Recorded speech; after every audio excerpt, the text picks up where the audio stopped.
신명기 5장 17절로 21절까지 우리 다 같이 합독합시다.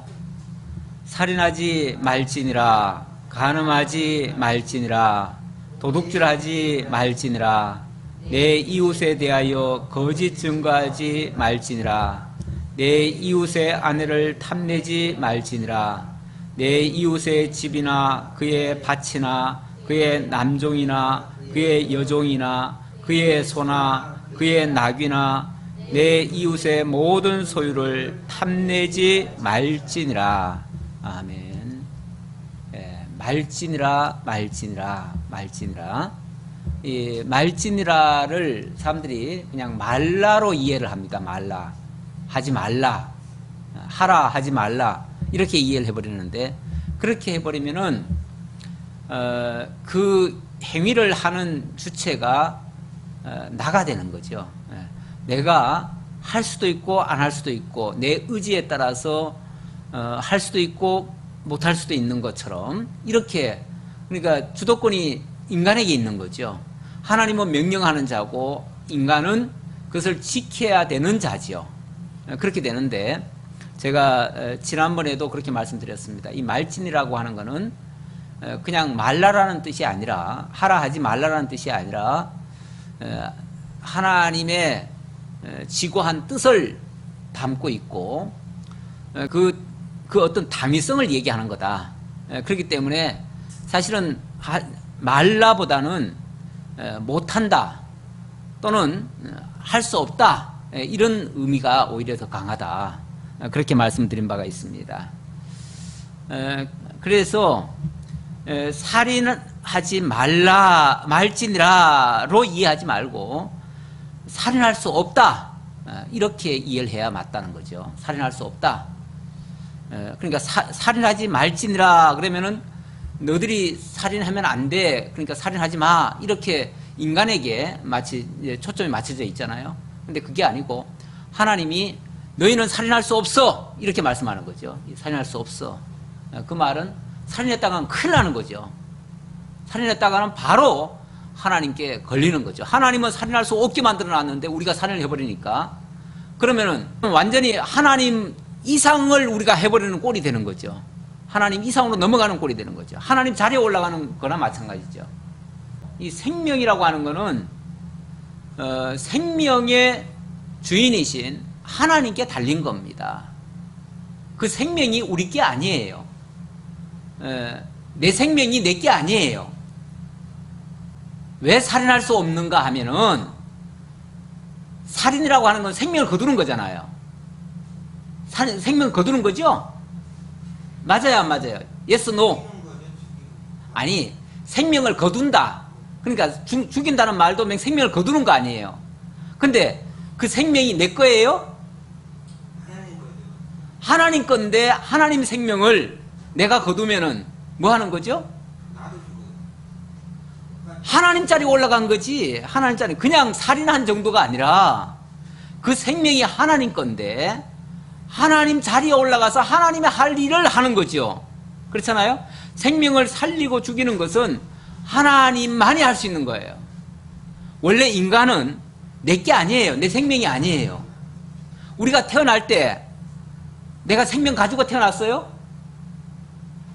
내 생명 가지고 태어났냐고. 우리 인간은요, 스스로 온 자가 없어요. 내 생명을 내가 가진 게 아니에요.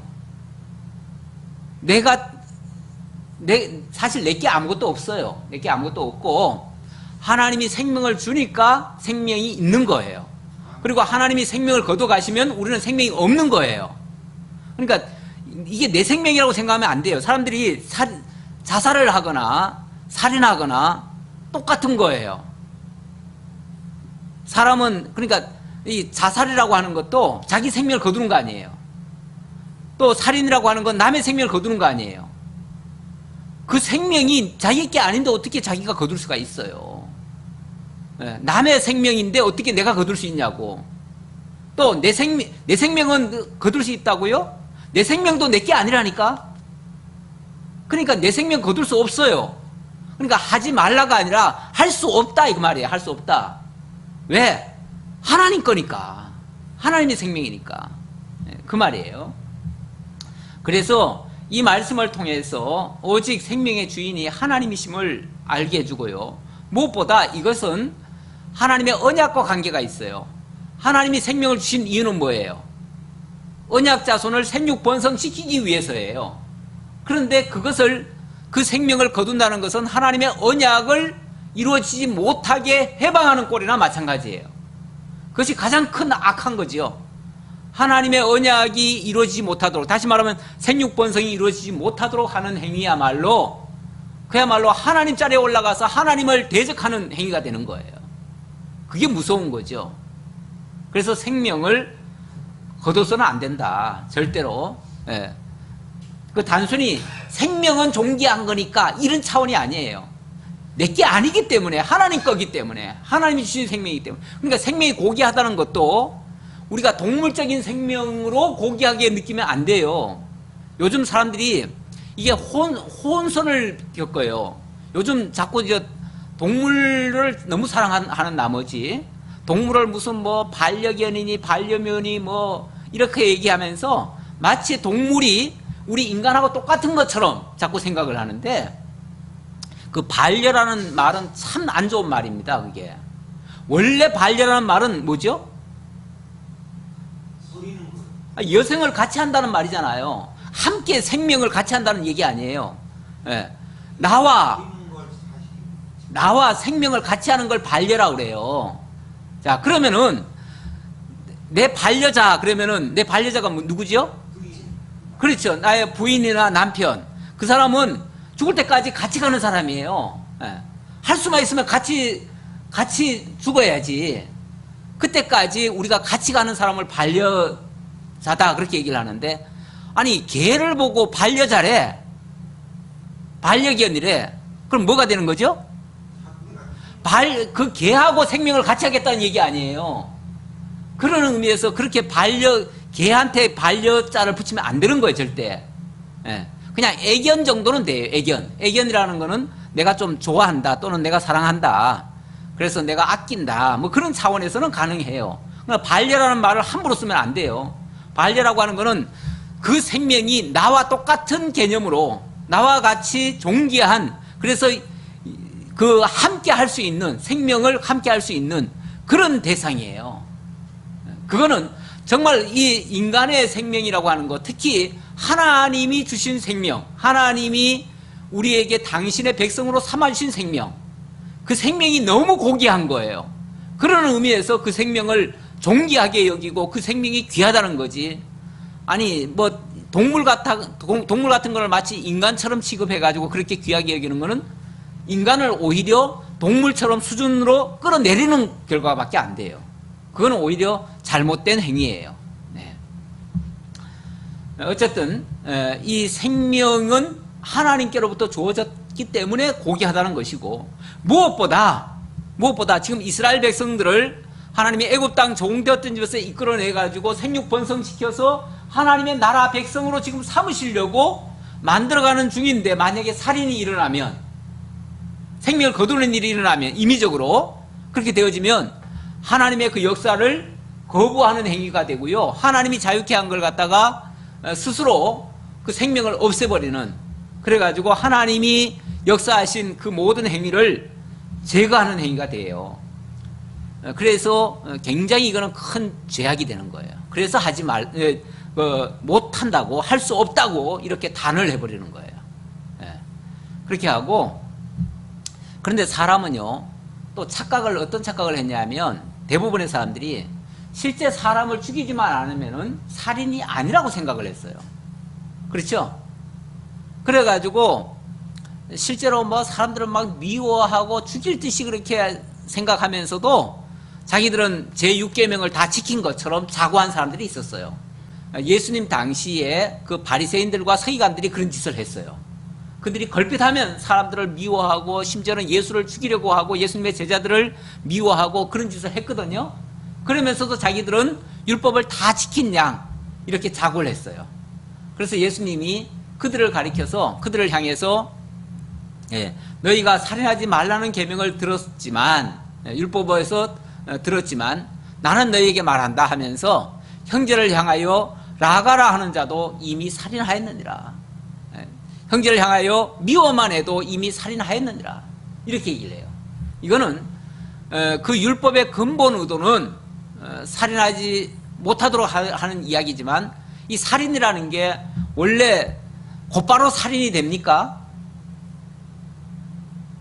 살인이라는 게 갑자기 살인을 합니까? 물론 뭐 불의의 사고로 생명을 잃는 경우도 있지만 그 불의의 사고하고는 살인은 개념이 달라요. 이 살인이나 자살이나 이런 것들은 어찌 보면 계획적이고 의도적인 거예요. 그런데 그것은 한순간에 일어나는 게 아니고요. 어디서부터 나오냐면 미워하는 데부터 이미 시작이 돼요. 그래서 미워하거나 또 미워하는 게 막 심한 욕설로 또 나오기도 해요. 이렇게 하면은 그게 이제 살인의 전 단계예요. 그래서 예수님은 이미 마음속으로 그런 생각을 가졌으면은 이미 살인한 것과 같다 그래요. 그래서 이 계명에서는 살인하지 말지니라 라고 얘기를 했지만은 실제로는 마음속으로 이미 미워만 해도, 그러니까 명문화된 살인하지 않았더라도 이미 마음속으로 생각만 해도 이미 살인한 거다 마찬가지다 그런 얘기예요. 그렇다면 과연 인간 중에서 살인하지 않을 자가 있겠는가? 이 생각을 해봐야죠. 과연 살인하지 않고 난 미워하지도 않고 욕설도 한번 안 하고 정말 원수가 나를 때려도 뺨 갖다 들이대면서 그를 사랑하고 이렇게 했는가? 그렇게 못했다면 뭐가 되는 거죠? 살인한 거랑 마찬가지죠. 그러면 인류는 모두가 다 뭐한 자가 돼요? 살인한 자가 돼요. 살인한 자가 돼요. 살인한 자는 근본적으로 용서받을 수가 없는 상태가 되어버려요. 그래서 다 죄인이 되어버렸는데 다행스럽게도 우리 주님께서 우리를 위해서 그 무서운 그 살인죄로 원수가 되었던 우리까지도 미워하지 아니하시고 우리를 대속해서 당신이 죽으셔요. 그 값을 치러주셔요. 우리가 살인죄 저지른 그 죄값을 치러주셔요. 그리고 우리를 용서해 주시고 오히려 사랑해 주셔요. 그 사실을 깨달은 자만이 이제 뭐 할 수 있어요?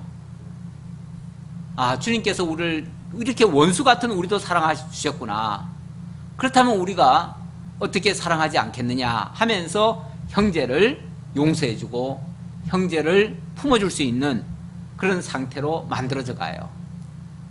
이거는 그렇게 하라 했기 때문에 지키는 게 아니고 그 사실을 깨달은 자는 그렇게 할 수 있다 그 말이죠. 그러니까 이렇게 나도 형제를 사랑할 수 있는 거는 그 사랑을 받았다는 걸 기억할 때에 가능해진다 그 말이에요. 그래서 주님께서 우리로 하여금 결국 사랑하게 만들어 가신다라는 말씀이 되는 거예요. 결론적으로 말하면.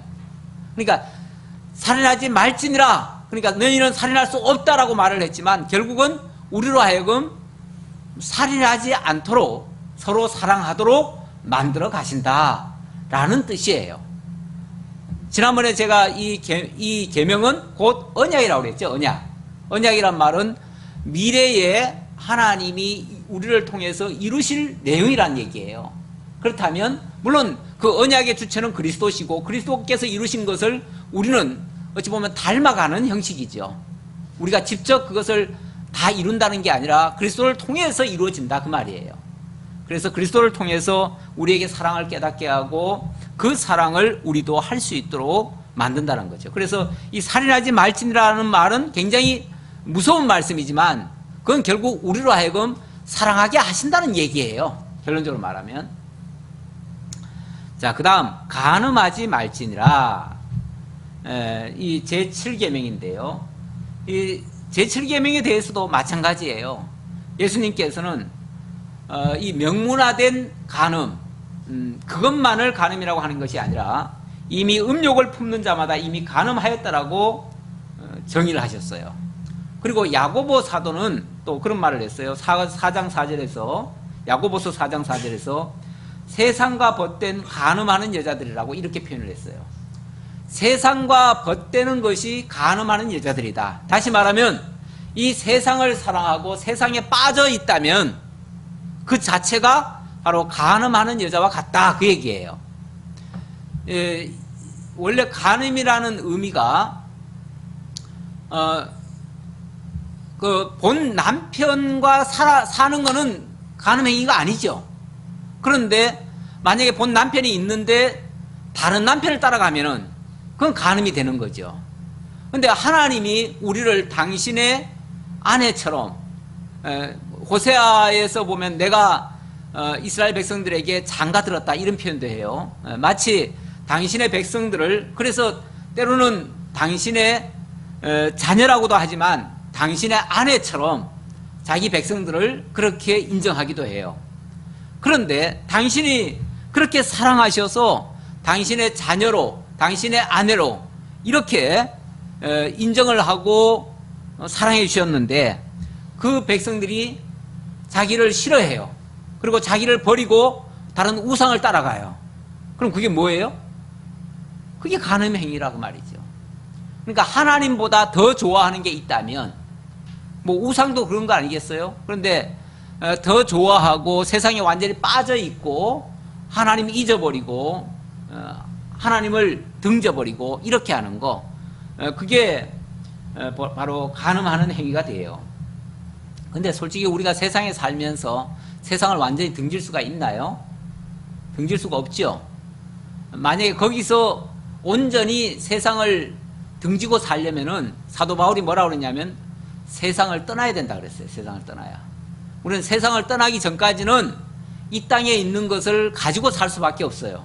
이 땅의 것을 보고, 이 땅의 것을 만지고, 이 땅의 것을 먹으면서 살아야 돼요. 그러면 할 수 없이 땅의 걸 가지고 우리가 할 수 있잖아요.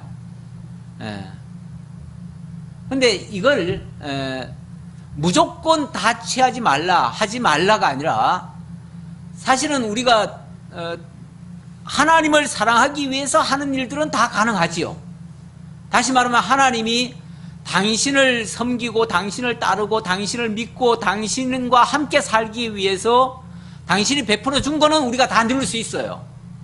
그런데 그것이 아닌 다른 것들을 추구하느라 하나님을 등지고 멀리하는 것은, 그거는 간음하는 행위와 마찬가지죠.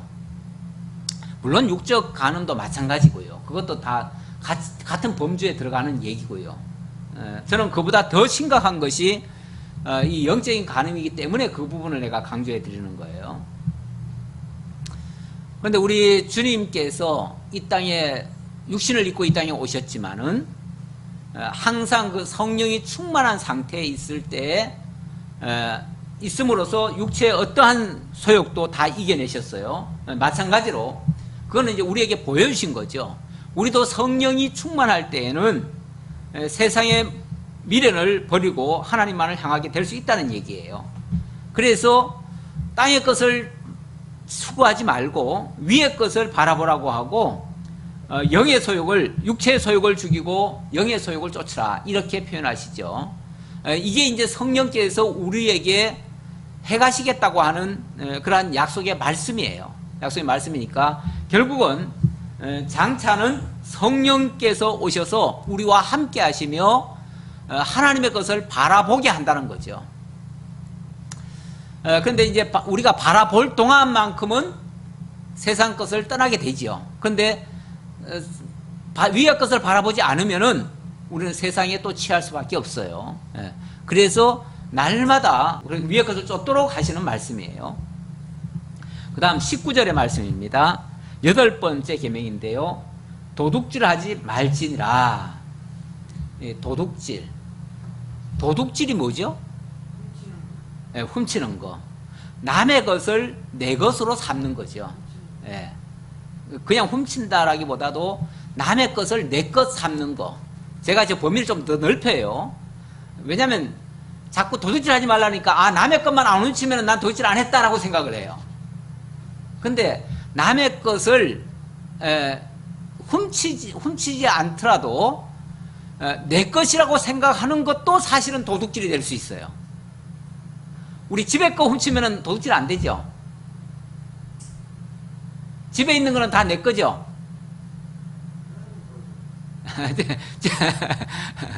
그래서 사람들이 착하게 살려고 도둑질 안 하고 살려고 시골 가서 농사 지으면 도둑질 안 하고 깨끗하게 산대요.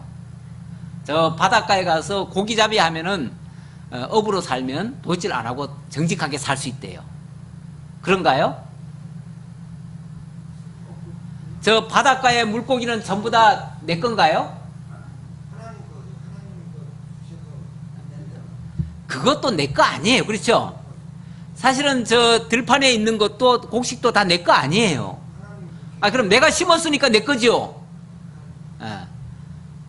내가 심어도요, 위에서 비 내려주지 않고요, 그 생명이 싹 트도록 움트게 해주고 그 모든 조건 동원해주지 않으면 생명 안 돼요. 내 거 안 돼요. 그래가지고 나중에 물론 수확을 하면은 이제 그때 비로소 내 것이 되는데, 하나님이 주셔서 내 거 된 거죠. 하나님이 주시기 전까지는 내 거 아니에요. 바닷가에서 물고기 잡으면은 다 내 거라고 생각하지만 바닷가의 물고기도 원래 내 거예요? 아니 그거 주인 없는 무주공산이라고 해가지고 누구나 막 취하면 된다고 생각해요? 그것도 엄밀하게 말하면 다 하나님 거예요. 하나님 건데, 물론 하나님이 잡아 먹으라고 했으니까 잡아 먹을 수는 있어요. 그러나 내 거라고 생각하면 사실은 하나님 거지요, 원래.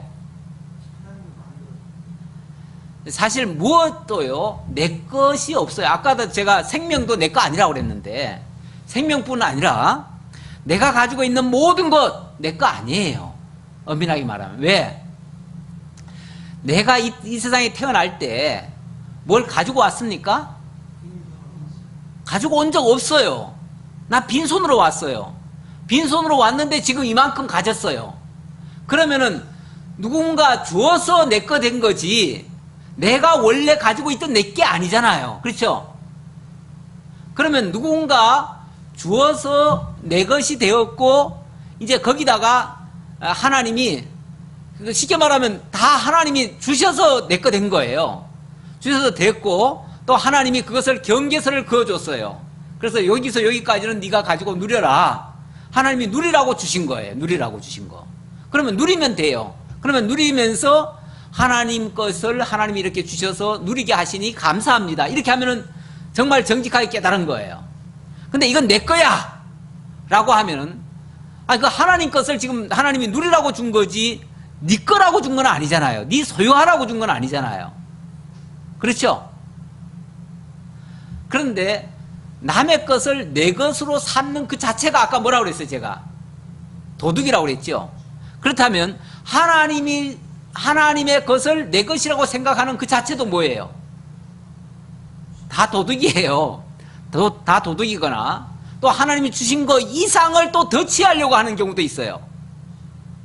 그걸 이제 흔히 욕심이라고 그러는데, 그게 도둑 심보지요. 남의 걸, 저 밖에 있는 거는 내 거 아니잖아요.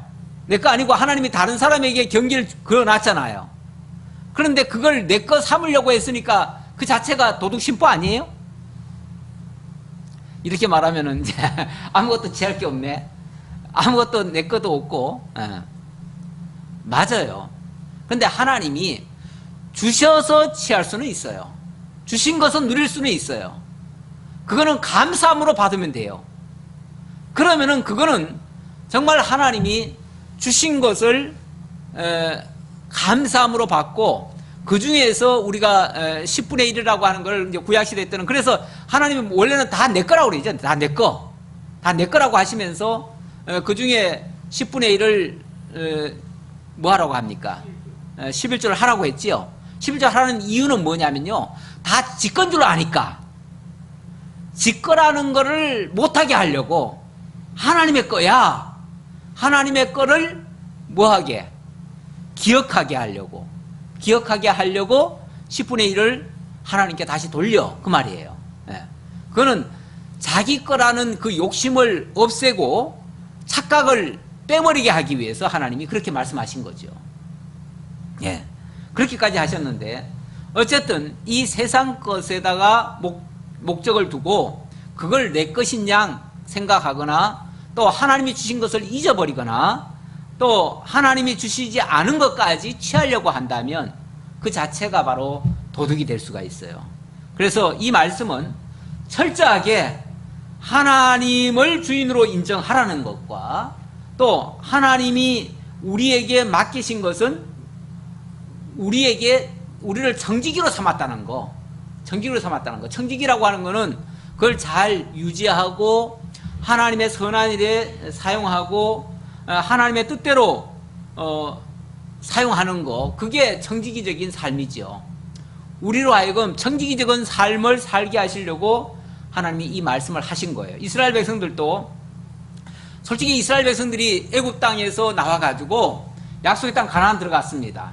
들어가고 나면 가나안 땅이 자기네들이 농사 지은 겁니까? 자기네들이 집 지은 집입니까? 아니, 자기네들이 뺏은 것도 아니야. 하나님이 그것들을 취하여서 주신 거죠. 나눠주신 거예요. 나눠주시고 그리고 다 경계석을 주셨어요.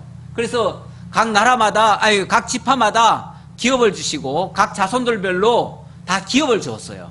기업을 주고 그 기업의 지계표를 넘지 말라고 했어요.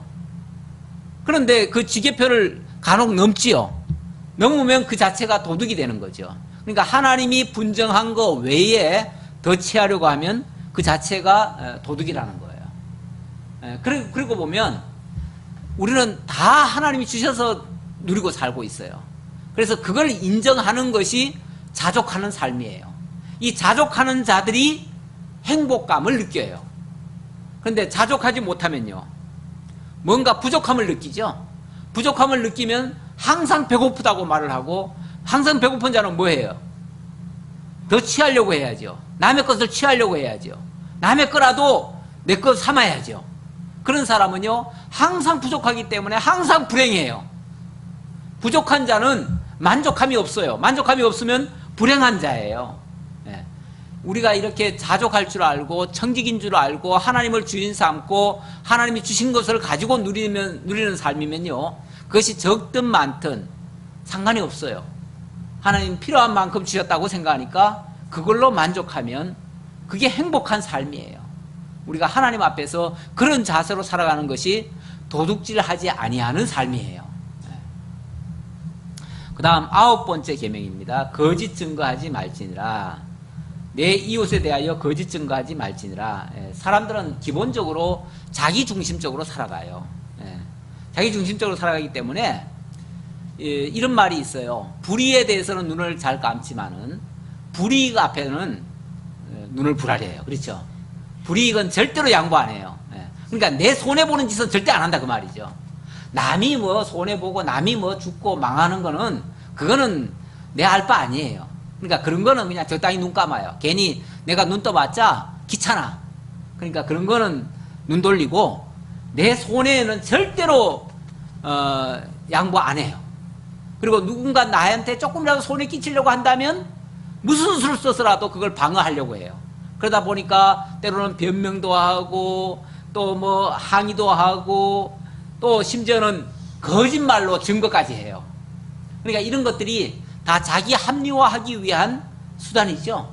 그리고 남을 공경에 빠뜨리거나 남을 모함하거나 남을 생각하지 않는 거죠. 남의 입장을 생각하는 게 아니라 내 이익을 위해서예요. 내 이익을 위해서 거짓 증거하고 이런 예가 참 많아요. 대표적으로는 이스라엘 백성들이 예수님을 십자가에 못 박았습니다. 왜요? 자기들한테 걸림돌이 돼요. 예수가 걸림돌이 돼요. 예수가 하는 일들이 자기네들이 이렇게 가고자 하는데 그걸 자꾸 막아요. 못 가게 해요. 그게 틀렸다고 자꾸 얘기를 해요. 그러니까 자기들한테 거북한 소리를 듣기 싫으니까 뭘 해요? 거짓 증거하는 거죠.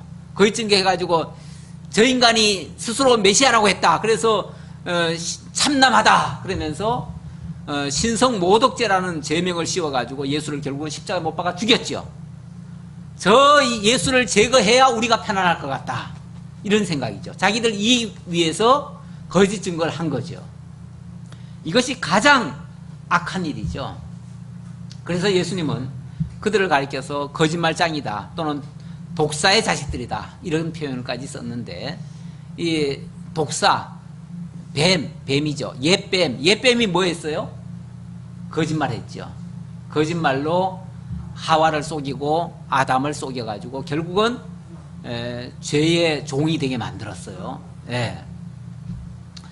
그래서 이 거짓 증거하지 말라는 것은 결국 이 가장 큰 거짓은요, 예수가 그리스도라는 사실을 부인하는 거, 하나님이 여호와라는 사실을 부인하는 거, 이게 가장 큰 거짓이에요. 가장 큰 거짓 증거예요. 그걸 바르게 밝히는 것이 복음이에요. 복음. 그래서 이 거짓 증거하지 말라는 것은 결국은 우리로 하여금 참되신 하나님을 깨닫고 그 하나님이 보내주신 예수 그리스도를 믿고 그를 통해서 하나님을 올바로 증거하라는 얘기예요. 그 증거하는 것이 참된 복음을 증거하는 것이고, 그것에 따르지 않는 것이 거짓 증거하는 삶이에요. 그래서 우리로 하여금 천국의 소망을 가지고 이 복음을 증거하며 살아가는 그러한 삶, 이런 것을 살게 하시려고 이러한 계명을 언약으로 주셨다, 그렇게 이해하시면 되겠고요. 자, 10번째 계명은 이웃의 아내나 소유를 탐내지 말라고 합니다. 내 이웃의 아내를 탐내지 말지니라. 내 이웃의 집이나 그의 밭이나 그의 남종이나 그의 여종이나 그의 소나 그의 낙이나 그 내 이웃의 모든 소유를 탐내지 말지니라. 그러니까 같은 원리에서 나왔기 때문에 유사한 말씀이에요. 사실은 뭐 이게 절대로 다른 얘기가 아니에요. 이 제10계명이라고 해가지고 제6계명과 다른 게 아니고요, 제7계명과 다른 게 아니고요, 제8계명과도 다른 게 아니에요. 무엇보다도 하나님이 모든 만유의 주인이시고 하나님이 또 모든 것을 다 분정해 주셨어요. 그 중에서도 하나님이 생육 번성하는 일에 가장 중요한 핵심이 뭐냐면은 이 가정을 이루는 일이에요. 가정을 이루는 일. 하나님이 모든 만물을 다 지어놓고 맨 마지막에 뭘 지었어요? 사람을 지었어요. 사람을 짓고 그 사람은 중에서 갈빗대 하나를 뽑아가지고 또 뭘 만들었어요? 여자를 만들었어요. 그래서 여자와 남자를 같이 합하여 또 부부가 되게 했죠. 그렇게 해서 가정을 일구고 그 가정을 기준으로 해서 하나님이 약속된 복들을 허락해 주셨어요. 거기다가 모든 소유를 맡기셨어요. 그리고 생육 번성하라, 땅을 정복하라, 다스리라, 그 모든 것을 정복하고 다스리도록 하나님이 언약하셨어요. 그 말은 결국 그 아담과 하와를 통해서 가정을 이루고 그 가정이 이제 더 나아가서 하나님의 나라를 이루기까지 이렇게 만들어 가실 약속을 하셨다, 그 말이에요. 그 약속을 하셨는데 이걸 깨버리는 거죠. 이걸 깨버리면은, 깨버리기 위해서는 그 가정을 파괴하는데 하는 일들이, 쉽게 말하면 그 가정이 부부간에 제대로 살지 못하도록 이렇게 하는 일도 될 수 있고요, 그 가정의 소유를 뺏어버리는 것일 수도 있고요. 그 어쨌든 가정을 파괴하는 행위들, 이런 것들이 쉽게 말하면 여기 내 이웃의 아내나 소유를 탐내지 말라는 거죠. 그 아내를, 남의 아내를 탐내 가지고 만약에 빼앗아 버리면요, 그 가정 깨지는 거예요. 완전히 파괴하는 거예요. 이 죄 중에요, 남의 물건 하나 훔치는 것도 물론 큰 죄지만은 남의 가정을 파괴하는 행위는요, 어마어마한, 이거는 죄 중에서도 아주 극형에 처할 만한 그런 죄입니다. 요즘 뉴스 중에 어떤 이단이 왜 그 사람들 데려다가 저 피지로 옮겨가면서 한 400여 명을 데려갔어요. 데려갔는데 그게 온 식구들이 다 동의를 해가지고 다 같이 갔느냐? 그렇지 않아요. 경우에 따라서 부인이 반대하면 그 부인을 내치고 가게 하고요, 또 남편이 반대하면 남편을 내치고 가게 해요. 만약에 다행히 두 부부가 다 동의를 하거나 또 자식이 동의를 하면 그 부부 간에 서로 사장마당을 만들어가지고 서로를 두들겨 패게 만들어요. 그리고 부모와 자식 간에도 서로 두들겨 패게 만들어요. 왜요? 서로 똘똘 뭉치면 안 되니까. 서로 똘똘 뭉치지 말고 서로를 바라보지 못하게 하고 오로지 그 교주만 바라보게 만들기 위해서. 교주한테만 다 집중하려면은 서로는 다 원수가 돼야 돼요. 물론 그런 말씀이 그 성경에 보면은 예수님이 왜 그런 말씀이 있었지요? 내가 온 것은 너희를 화평하게 한 것이 아니라 아버지와 뭐 아들이 또 시어머니와 며느리가 불화하려 함이라 뭐 이런 말씀이 있어요. 그 말씀 그 같은 걸 비슷하게 인용하면 얼마든지 그런 해석도 나올 수가 있어요. 그래가지고 가정을 다 산산이 부서뜨려 놨어요. 가족 간에도 서로가 미워하게 만들고 서로가 그냥 원수시하게 되고 그래서 정상적인 가정이 이루어지지 않고 그러면서 무슨 천국 가겠다고 거기서 지상 천국 만들어가지고 거기서 살겠다고 자기만이죠. 아주 지독한 이기주의죠. 그렇게 가정을 깨버리고 그의 소유들을 빼앗아버려 그러면서 그 재산까지 다 빼앗아버렸잖아요. 재산 빼앗고 이런 행위야말로 철저하게 정말 남의 것을 탐내가지고 이렇게 하는 아주 악독한 행위가 됐지요. 자, 어쨌든 이건 하나님이 분정해 놓은 것을 절대 건드리지 말라는 거예요. 하나님은 다 그 가정을 이루고 그 가정을 통해서 하나님이 누리고 살 수 있도록 다 소유로 주셨어요. 그것을 함부로 취하지 말라는 거예요. 남의 것에 경계표를 넘지 말라는 거예요. 그래서 하나님이 주시지 않는 것을 탐내는 거 그것도 사실은 굉장히 안 좋은 일이고요. 그리고 설령 우리가 탐낸다고 해서 또 내 거 됩니까? 사람만 치사해지죠. 사람만 더러워지는 거죠. 남의 거 취한다고 해가지고 다 내 거 된다면요 다 취하겠죠. 다 취하려 하겠죠. 세상 사람들은요 욕심이 많아가지고 꾸면 뭐 다 이루어진다 해가지고 막 남의 거 다 빼앗는 꿈을 다 꾸죠. 그 성공한다는 게 뭐예요? 이긴다는 게 뭐예요? 다 남을 깔아뭉개서라도 내가 자관 취하겠다는 거 아니겠어요? 그런 꿈은요 이루어져서도 안 되고요. 이루어지면 잘못되는 거죠. 물론 성경에 보면은 하나님이 주신 비전이라는 게 있어요. 그건 꿈하고 달라요. 인간이 꾸는 꿈은요 욕심이에요. 근데 하나님이 주시는 비전은요 그건 하나님의 언약이에요. 그 언약은 우리들이 꿀 수 있어요. 하나님의 언약은 우리가 바라볼 수 있어요. 바라볼 수 있어요. 그러면 바라보면 그 언약은 반드시 이루어질 거예요. 그래서 우리가 비전을 바라보는 건 좋지만 그 비전은 하나님의 언약이니까 그걸 바라보는 건 좋지만 인간의 꿈을 꾸어가지고 그걸 바라보는 거는 욕심이에요. 욕심. 그리고 또 하나님이 주시기로 하면요 진짜 갈고리로 돈을 끌듯이 그렇게 끌게 하시는 경우도 있어요. 하나님 주셔서 주실 수는 있어요. 그렇게 주셔서 만약에 얻게 된다면 무조건 그러니까 부자라고 해서 잘못되는 건 아니에요. 하나님이 주셔서 얻는 거는 괜찮은 거예요. 그건 누릴 수 있고 그거는 하나님의 선한 일에 쓸 수 있고 하나님이 필요한 일에 얼마든지 주실 수 있어요.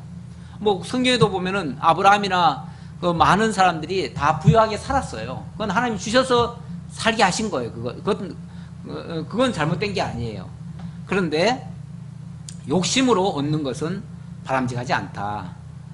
만약에 욕심이 아니라면요, 그것이 적든지 많든지 그거에 우리가 개의할 필요가 없어요. 적다고 해서 불행하고 많다고 해서 행복할 게 아니에요. 결국 우리가 이 율법을 제대로 지킨다고 하는 것은, 이 계명을 제대로 지킨다고 하는 것은 이 문법화해 놓은, 명문화해 놓은 이 법을 지킨다는 게 아니고 우리가 하나님을 어떻게 알고 있느냐, 하나님에 대한 지식이 얼마나 크냐, 하나님의 말씀에 얼마나 순종하느냐. 그러니까 하나님을 주인으로 인정하고 하나님의 말씀이 이루어진다는 것을 믿고, 그러면은 하나님의 언약을 기다리고 하나님을 믿고 하나님 앞으로 나아가죠. 그러면은 우리들에게서도 이 계명이 지켜져요. 지켜지는데 내가 욕심으로 해서는 절대 안 지켜져요. 그러니까 하나님을 믿고 하나님 의지하고 성령의 인도 따라가면 이 계명은 나도 모르게 하나씩 지켜져요. 우리가 발걸음을 위로 향하고 있으면 이 아래 것은 멀어지게 돼 있잖아요. 그렇죠? 그러니까 이 세상적인 것들은 우리가 위의 것을 바라보고 나아가면 아래 것은 점차 사라져요. 사라지는데 이걸 취해야 된다고 생각해가지고 여기에 막 함몰되어 있으면 위에 쪽으로는 못 가요. 한 발짝도 못 가요. 그러면 하나님의 언약에 참여되는 게 아니에요. 그걸 이해하시고 22절로부터 27절 보도록 하겠습니다. 여기서는 언약을 세우시는 여호와의 영광과 그 위엄에 대해서 소개하는데요. 22절부터 보겠습니다. 여호와께서 이 모든 말씀을 산 위 불 가운데 구름 가운데 흑암 가운데에서 큰 음성으로 너희 총에 이르신 후에 더 말씀하지 아니하시고 그것을 두 돌판에 써서 내게 주셨느니라. 하나님이 지금까지 말씀한 거를 이거를 두 돌판에다가 기록을 해서 모세에게 들려줬다는 거죠. 산이 불에 타며 캄캄한 가운데에서 나오는 그 소리를 너희가 듣고 너희 지파와 수령과 장로들이 내게 나와 말하되 우리 하나님 여호와께서 그의 영광과 위엄을 우리에게 보이시매 불 가운데서 나오는 음성을 우리가 들었고 하나님이 사람과 말씀하시되 그 사람이 생존하는 것을 오늘 우리가 보았나이다. 이제 우리가 죽을 까닭이 무엇이니까 이 큰 불이 우리를 삼킬 것이요 만일 우리가 우리 하나님 여호와의 음성을 다시 들으면 죽을 것이라. 어쨌든 하나님이 이 말씀을 주실 때 나타난 그 하나님의 영광, 그 위엄, 정말 이거 대단했습니다. 그리고 그 음성, 너무나 정말 두려울 정도로 그 소리가 장엄했어요. 그래서 백성들이 너무 놀라가지고 하나님, 모세요, 저 음성을 우리가 직접 안 들을 수 있도록 좀 해달라고. 왜냐하면 하나님 뵙기가 너무 무섭다는 거죠. 실제로 하나님을 직접 보면요, 하나님 직접 보고 살 자 없습니다. 가끔씩 하나님 봤으면 좋겠다 그런 사람이 있죠. 하나님이 잘 안 믿어지니까 나는 하나님 못 믿겠어. 하나님 살아계시다는 증거가 어디 있어? 내 눈에 똑똑히 보여준다면 내가 믿을게. 이렇게 말하는 사람이 있어요. 그리고 어떤 사람들은 또 밤에 하나님 보여주세요 했다가 밤에 뭐 이상한 사람이 나타나면 내가 어젯밤에 하나님 봤다고 또 그렇게 말하는 사람도 있어요. 근데 하나님은 직접 만약에 본다면요, 그 하나님 보고 살 자가 없습니다. 하나님은 그렇게 위엄이 있으신 분이에요. 그리고 너무나 정결하신 분이기 때문에 죄인된 우리가 하나님 앞에 갔다가는요, 마치 이글이글거리는 그 태양 앞에 우리가 존재할 수 없듯이 그 찬빛 되시는 하나님 앞에 우리도 설 수가 없습니다. 없어요. 그래서 하나님은 당신의 영광만을 보여준 거예요. 그런데 너무 무서우니까 직접 보여주지 말라고 오히려 당부를 합니다. 그러면서 26절, 육신을 가진 자로서 우리처럼 살아계시는 하나님의 음성이 불 가운데서 말함을 듣고 생존한 자가 누구니까?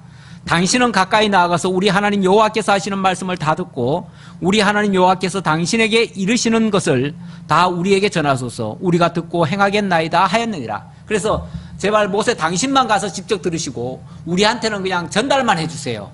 우리가 직접 듣다가는 우리 다 죽을 것 같아서 우리는 못 듣겠습니다. 이렇게 얘기하는 거죠. 실제로 하나님을 만약에 보았다면 다 죽을 거예요. 그런데 다행스럽게도 하나님은 직접 오시는 게 아니고 중보자를 통해서 우리에게 다가오십니다. 그래서 이 시대에는 모세를 통해서 하나님이 말씀으로 다가오셨고요, 계명으로 다가오셨고, 오늘날은 성령을 통해서 또 그리스도를 통해서 우리에게 가까이 오셨어요. 지금은 이미 예수님은 오셨다가 부활 승천하셨기 때문에 지금은 성령이 우리와 함께 하셔요. 그리고 말씀을 통해서 우리와 함께 하셔요. 그래서 말씀을 통해서 우리와 함께 하시는 것이 가장 안전하고 가장 정확하게 하나님 자신을 보여주시는 방법입니다. 더 이상 추구하시면 안 돼요. 그러면 이상한 거 봐요. 그러면 이단들의 꾀임에 넘어갈 수도 있어요. 자, 28절로 33절까지 모세가 여호와의 명령으로 백성들을 교훈하는 장면입니다. 여호와께서 너희가 내게 말할 때에 너희가 말하는 소리를 들으신지라. 여호와께서 내게 이르시되 이 백성이 내게 말하는 그 말소리를 내가 들은즉 그 말이 다 옳도다. 그 백성들이 모세 당신을 통해서 들려주시고 직접 말씀하지 마세요 한 말이 맞다 그 말이에요. 맞다. 왜? 직접 만나면 너희들 다 죽으니까 그 말이죠. 그러니까 그렇게 해라 그 말이죠.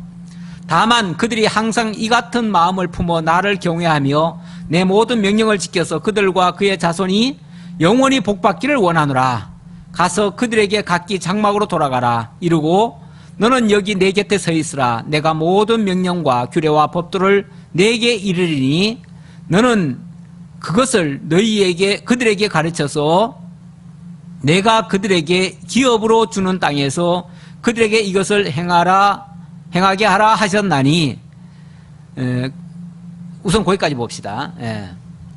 자, 이제 하나님 말씀이 백성들의 그 말이 맞으니까 모세 네가 그 중보자 역할을 충분히 해라 그 말이죠. 그리고 백성들은 다 집으로 돌려보내고, 다만 오늘 이 하나님의 그 위엄을 그들이 다 느꼈으니까 하나님을 두려운 마음으로 경외하면서 하나님의 말씀에 순종하도록 해라. 이렇게 당부하는 말이죠.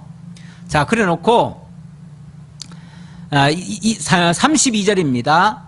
그런즉 너희 하나님 여호와께서 너희에게 명령하신 대로 너희는 삼가 행하여 좌로나 우로나 치우치지 말고 너희 하나님 여호와께서 너희에게 명령하신 모든 도를 행하라. 그리하면 너희가 살 것이요 복이 너희에게 있을 것이며 너희가 차지한 땅에서 너희의 날이 길리라.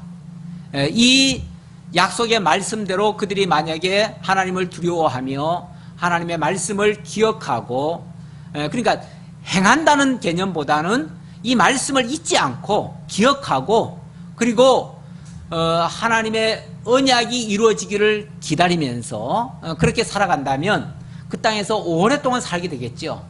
하지만 만약에 이 말씀을 잊어버리고 잊어버리는 행동들이 여기저기서 나타나기 시작하면, 잊어버리는 행동들이 뭐냐면 안식일 범하고 막 살인하고 간음하고 남의 것을 빼앗고 막 이런 일들이 막 벌어지기 시작하죠. 그렇게 된다면 그건 하나님 잊어버린 행동들이에요. 하나님의 계명을 잊어버린 행동들이니까, 그렇게 되어진다면 하나님께서 그 잊어버린 걸 다시 깨닫게 하기 위해서는 그들을 그 땅에서 내쫓아버려야 돼요. 그리고 다시금 그들이 징계를 통해서 뭔가 회개하는 그 과정이 필요해요. 그래서 먼 나라 쫓겨가는 행위가 돼요. 그리고 한 가지 제가 아까 좀 설명을 안 드렸는데 31절 보면은요, 너는 여기 내 곁에 서 있으라. 내가 모든 명령과 규례와 법도를 내게 이르리니 그랬죠. 이 계명과 율례, 이걸 갖다가 명령이라고 했습니다. 모든 명령이라고 했고, 그 다음에 규례와 법도 이렇게 얘기했어요. 바로 율법이 계명과 율례, 규례와 법도 이렇게 나누어져 있음을 다시 한번 확인을 시켜주는 장면입니다. 이 모세 중보를 통해서만 하나님이 만나주시고 또 말씀을 통해서 만나주시고, 이것이 오늘날 그리스도를 통해서 만나주시겠다는 약속의 말씀과도 같은 거예요. 우리는 직접 하나님을 보려고 하는 그런 어리석은 생각을 하지 말고 이 말씀 속에서 하나님을 만나고, 그리고 그 말씀이 우리들에게 가르쳐 주신 그 언약을 믿고 위의 것을 찾으며 또 비전을 가지고 나아간다면 하나님 절대로 우리로 하여금 탈선하지 않게 할 거예요. 그리고 이 계명을 지킨다, 이거 어떤 만약에 행위로 생각한다 할지라도요, 그걸 어떻게 안 지키려고, 그걸 어긋나지 않게 하려고만 발버둥 치지 말고요, 우리가 긍정적인 것을 향해서 달려가면 부정적인 것들은요 자연히 떨어져 나가게 돼 있어요. 그러니까 우리가 계명을 지킨다는 개념은요, 일단은 기억하는 거고요. 일단은 기억하는 거고, 그리고 또 하나는 위를 향해서 달려가는 거예요. 위를 향해서 달려가면 이런 부정적인 거, 다시 말하면 이건 하면 안 되는데 이런 생각은요 저절로 없어지게 돼 있어요. 그리고 우리가 동시에 두 가지는 다 못해요. 한 가지를 하면 한 가지는 내려놓게 돼 있는데, 선을 행하면 악은 저절로 물러가져요. 우리가 흔히 이제 비유적으로 그런 얘기를 하죠. 우리가 통 속에 공기를 빼는 방법은 그 공기 빼려고 아무리 노력해도요, 조금 있으면 공기 또 들어가요. 그렇죠? 그런데 그걸 효과적으로 뺄 수 있는 방법은 그 속에다가 다른 걸로 채워 넣어요. 다 채워 넣어버려요. 꽉 채워버려요. 꽉 채우면 뭐가 돼요? 그 속에 있던 공기는 빠져나가지요. 그러니까 채우는 게 빠르지 빼는 게 빠르지는 않아요. 빼는 거는 힘들어요. 이거 불가능해요. 가까워요. 다시 말하면 우리가 율법 지켜가지고 의롭게 되려는 방법은 이 방법 자체가 틀려먹었어요. 그건 불가능이에요. 불가능. 그런데 우리가 선을 행하다 보면 이 악한 것들은, 행하지 말아야 될 것들은 저절로 하나씩 하나씩 없어져 가요. 그러니까 우리는 무조건 선을 향해서만 달려가자. 그것이 계명을 지키는 가장 유일하고도 아주 유익한 방법이다 라는 것을 말씀드리고 오늘 말씀 마치겠습니다. 기도하겠습니다. 아버지 하나님 감사합니다. 오늘 신명기 5장을 통해서 계명의 내용과 그 계명이 어떻게 지켜지는지에 대한 구체적인 하나님의 언약과 그 성취의 내용까지를 살펴보았습니다. 아버지 하나님, 우리가 선을 향해 달려갈 때에 이 계명이 지켜지고 하나님의 뜻이 또 이루어진다는 것을 깨달았습니다. 아버지 하나님, 안 되는 일에 너무 힘쓰지 말고 되는 일로만 힘써 달려가는 저희들 다 될 수 있도록, 정말 지혜롭고 현명한 자들 다 될 수 있도록 함께해 주옵소서.